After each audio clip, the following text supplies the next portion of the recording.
नौकरी पर है आपका हक, चले लक्ष्य से लक्ष्य तक, बेरोजगारी से करने दो हाथ। लक्ष्य आ रहा है ऑनलाइन अपनी पूरी टीम के साथ।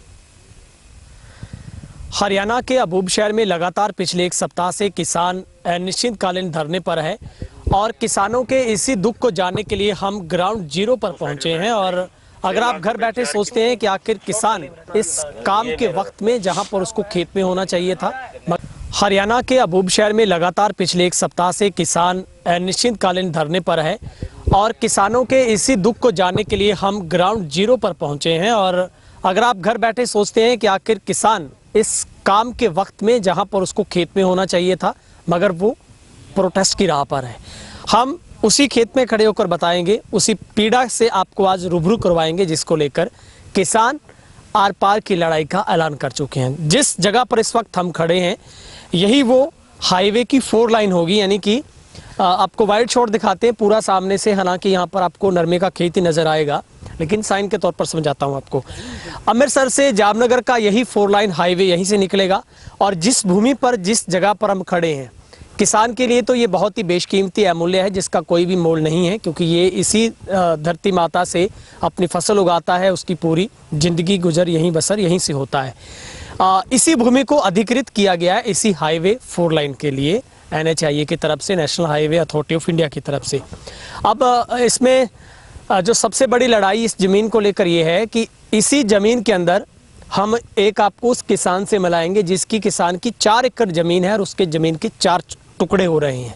उस किसान की हम सबसे पहले आपको ढाणी दिखाते हैं जो उसका घर है। इसी मकान के एक कॉर्नर के साइड से, जहाँ से आपको लाल रंग का पलटीना नज़र आ रहा है खड़ा बाइक, इस कॉर्नर से हाईवे का एक साइड होगी और दूसरी साइड होगी, पैन करेंगे हम थोड़ा सा, कैमरा आपको दिखाएंगे जिस तरफ कैमरा पैन हो रहा है, अगली जो किनारा होगा हाईवे का वो दूसरी तरफ होगा, यानी कि 250 फीट लगभग चौड़ा हाईवे होगा। और जहां से हम खड़े यहाँ से उसकी ऊंचाई है वो करीब 20 फीट के आसपास होगी। अब आप खुद कल्पना कीजिए, जब एक ज़मीन 4 एकड़ ज़मीन में 4 टुकड़े हो जाएंगे और यहाँ पर एक पाकिस्तान और हिंदुस्तान के बंटवारे जैसा सीन होगा, तो आप खुद ही सोचिए, ज़मीन जब किसान का कलेजा ही निकल गया तो वो आखिर करेगा तो क्या करेगा। सबसे बड़ा दुख है, समझाने का प्रयास करेंगे। अगर आपको लगता है कि किसान का दर्द वाकई ही जायज़ है, वीडियो को शेयर करना ताकि हम उस आवाज़ को उस आवाम तक पहुंचा सके जहां से ये उम्मीद की जा सके कि किसान का कोई सुनने वाला है। मेरे साथ तमाम किसान हैं।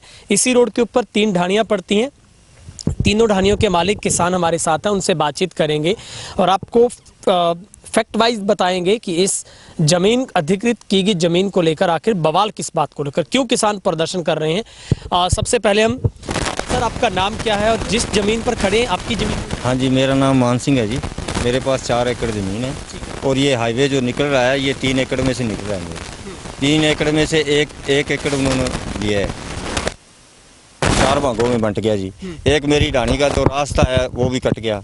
ये जो मेरी समस्या है ये सभी किसानों की यही समस्या है जी, क्योंकि ये बीच में से निकल गई जी सबके, इसलिए मेरे को तो ढाणी के बाहर जाने का कोई रास्ता भी नहीं है। और जो रास्ता और खड़ा था उसका उन्होंने मुआवजे के लिए निकाल दिया जी उन्होंने। तो मैं कहाँ से जाऊँगा, कैसे जाऊँगा और मैं अपने बच्चों को कहाँ लेके जाऊँगा। मेरे पास इतना पूंजी नहीं है भी मैं बाहर जाके अपना मकान ले सकूँ। अब 28 लाख में मैं क्या करूँगा जी? मैं अपना मकान खरीदूंगा या मैं ज़मीन खरीदूँ या मैं अपने बच्चों को कहाँ लेके जाऊँगा? ये सब मेरा दर्द है जी। अब जो सर आपके 4 टुकड़े हो जाएंगे ज़मीन के, आपको लगता है उन तक पहुँचने का रास्ता भी कोई है? कोई रास्ता नहीं है जी उनको पहुँचना, क्योंकि ये तो 15 फुट ऊंची जानी है जी। तो ये मेरी जो ज़मीन है, ये वाली ज़मीन है जी मेरी, इसको रास्ता कट जाएगा, ढाणी का रास्ता कट जाएगा और उस साइड जो मेरी ज़मीन रहेगी उसको रास्ता कट जाएगा। ना रास्ता रहेगा ना खाल रहेगा, कुछ भी नहीं है जी। ये तो हमारे बर्बाद होने वाली बात है जी। तो ये बता रहे थे सर, आपकी भी ढाणी आगे वाली पड़ती है? हाँ जी, हाँ जी। आपकी कितनी ज़मीन आ रही है सर? 2.5 किले, 2.5 किले बीच में जा रही है। बीच में से? हाँ, बीच में जा रही है।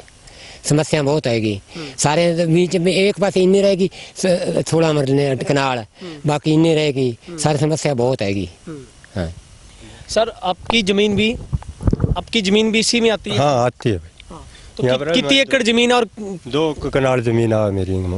तो बाद में मेरी आ बिल्कुल ढाणी मेरी बिल्कुल साथ में क्रॉस करना आ गई, के तो अंदर भी आ गया नीचे से ध्यान पर। और जी की थारी ढाणी जमीन इस अधिकृत भूमि में आ रही है, क्या उस ढाणी के पैसे भी मिलेंगे या उसके नहीं मिलेंगे? वो तो भैया अब मान तो कोई पतो को नहीं, मुश्किल है कि देगी कि ना देगी, कोई पतो को नहीं। चलिए हम आपको और बारीकी से समझाते हैं। सर हमें थोड़ा बताएं, आपकी ज़मीन कितनी आ रही है, क्या मुश्किल आपको लगता है, आपको पुनरावास की ज़रूरत है, आपको सरकार को करना चाहिए अगर आपकी ज़मीन आ रही है? पहली बात तो आपको 4 गुना मुआवजा मिले। दूसरी बात है सरकार आपको पुनरावास का भी इंतजाम करके दे ताकि आप अनाथ ना हो। क्या सबसे बड़ा दर्द क्या है सर? ये जी हमारे पास पैसे नहीं है, हम ढाणी को कहाँ लेके जाएंगे? इतने पैसे हमारे पास नहीं है। हमने तो अपना जुगाड़ करके ये ढाणी यहाँ बनाई है ताकि हम अपने खेत में रह के अपना काम करें, अपनी रोटी अपने बच्चों को पालें। अब इसका रास्ता बंद हो गया है, ढाणी का रास्ता बंद हो गया, खेत का रास्ता बंद हो गया है। 10 फुट ऊंची रोड जाएगी, मैं बच्चों को लेके कहाँ जाऊँगा? मेरे पास इतना कोई इंतजाम नहीं है। मेरे को तो ये बच्ची खुची ज़मीन बेच के अपने रहने का प्रबंध करना पड़ेगा और ज़मीन भी वैसे ही जाएगी। यही सच्चाई है जी। और दूसरा ये भी है सर, अगर आप बची खुची ज़मीन बेचेंगे फिर रास्ता मिल सकता है ढाणी को आने का, बस हाँ जी, वो भी एक साइड से ही मिलेगा सर वो। हाँ जी, बाहर जाके हम जमीन नहीं ले सकते। विस्थापित के लिए यदि कुछ सरकार मदद करती है तो हो सकता है हम अपने गांव में कोई प्लाट लेके बाकी ज़मीन को हम अपना सिंचाई के लिए तैयार करें। अब देखो जी, वहाँ पे पानी नहीं है तो मेरे को यहाँ बोर से लगा के पाइपलाइन जाके वहाँ पानी देना पड़ेगा। इसलिए मेरी 4 किल्ले जो ज़मीन है वो बंजर हो गई है, मेरा ढाणी ख़त्म हो गई है और ये समस्या है जी सबसे बड़ी।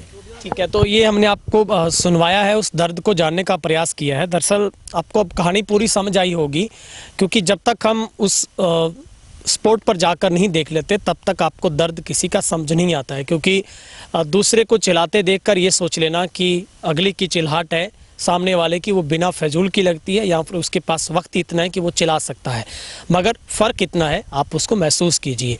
हमने कोशिश की है किसानों के इस दर्द को दिखाने की, आपको बताने की, सुनवाने की और ग्राउंड जीरो पर आकर बताने की आखिर मुद्दे की बात क्या है, क्यों किसान इतने खफा है सरकार से, प्रशासन से।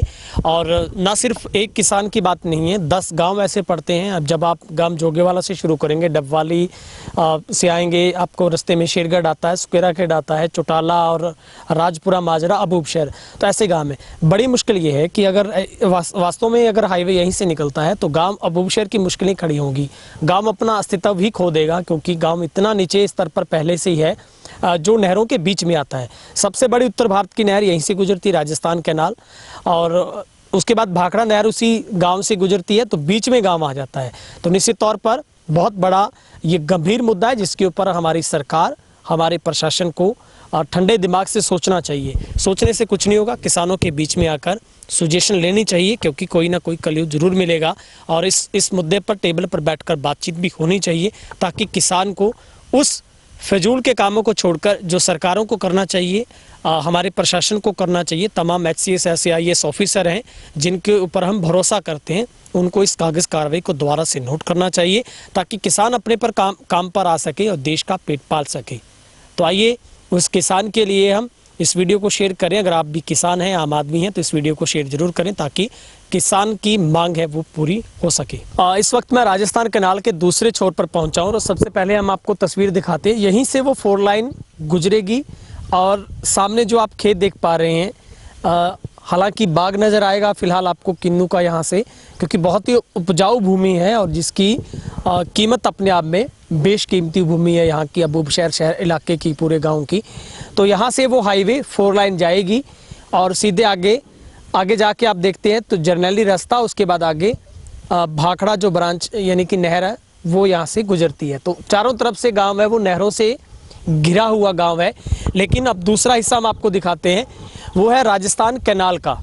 तो इसी राजस्थान कैनाल के ऊपर से पुल बनेगा और 4 लाइन इसी के ऊपर से गुजरेगी। इससे पहले हमने जो आपको हिस्सा दिखाया था, वो सामने जो हिस्सा नज़र आ रहा है इसी नहर के पार, वो ढाणियाँ थी जहाँ से 4 लाइन को आना है। और यही जो भूमि है वो पूरी अधिकृत है, उसको नेशनल हाईवे करेगा।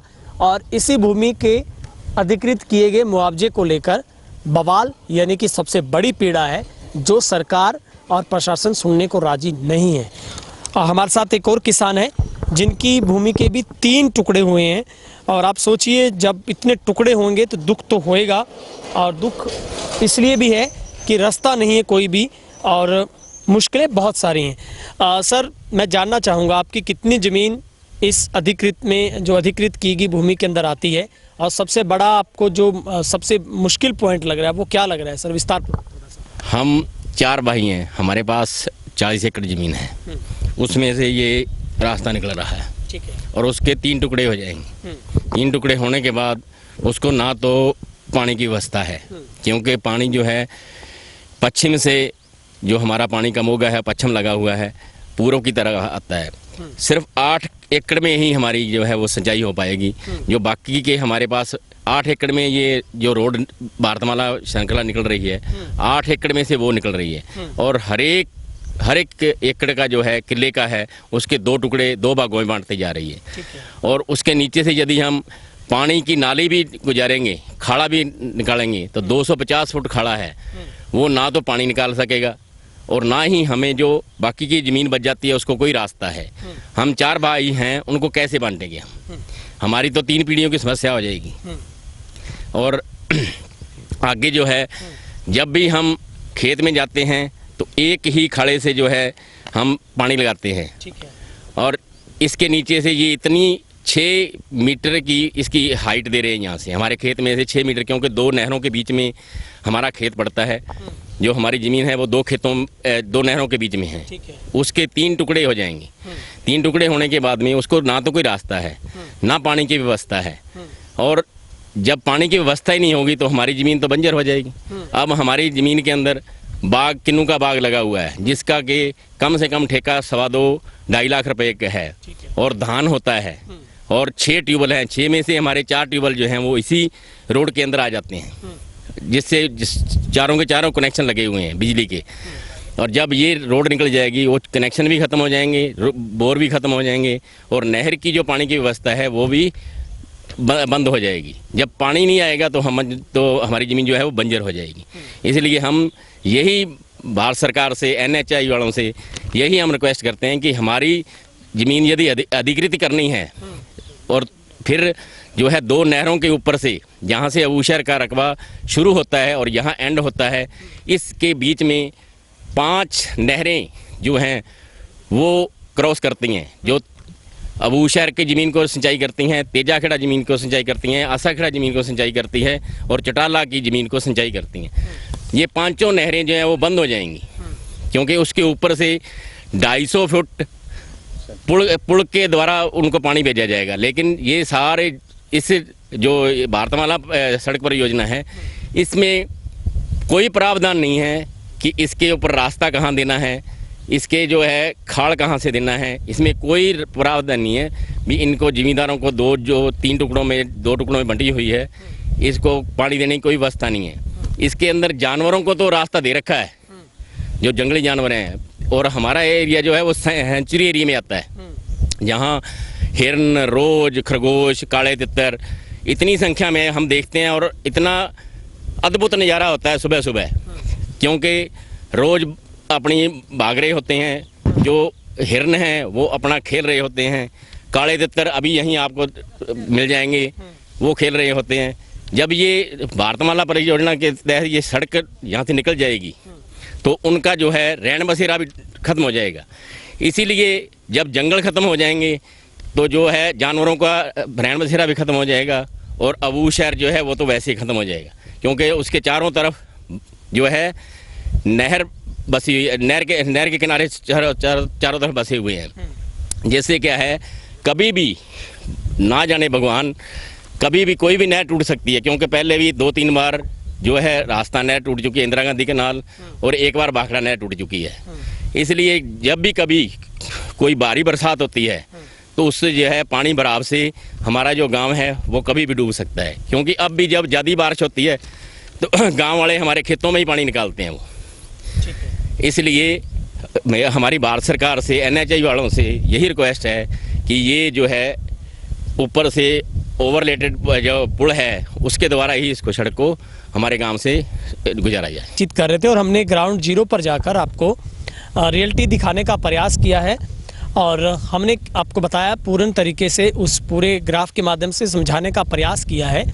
खेत में जाकर, किसानों के बीच में जाकर, यही इंदिरा गांधी राजस्थान कैनाल है, इसी के ऊपर से 4 लाइन को निकाला जाना है। लेकिन किसान ये सजेशन दे रहे हैं जरूर national highway authority of India को कि अगर इसी परियोजना की सड़क को परियोजना में थोड़ा सा बदलाव करते हुए अगर अबूबशहर गांव के उसी हाईवे के ऊपर से निकाला जाता है तो निश्चित तौर पर बड़ा एक बदलाव भी आएगा, किसानों के चेहरे भी खुश होंगे और इतनी बड़ी जो एक बहुत बड़ा नुकसान होगा वो किसी को झेलना नहीं पड़ेगा। और अबूबशहर वैसे ही वन्य प्राणी विहार क्षेत्र में आता है। निश्चित तौर पर हाईवे निकलने के बाद दो भागों में बंट जाएगा यहाँ का पूरा इलाका, जहाँ पर तमाम उन वन्य प्राणियों के लिए भी संकट पैदा होगा।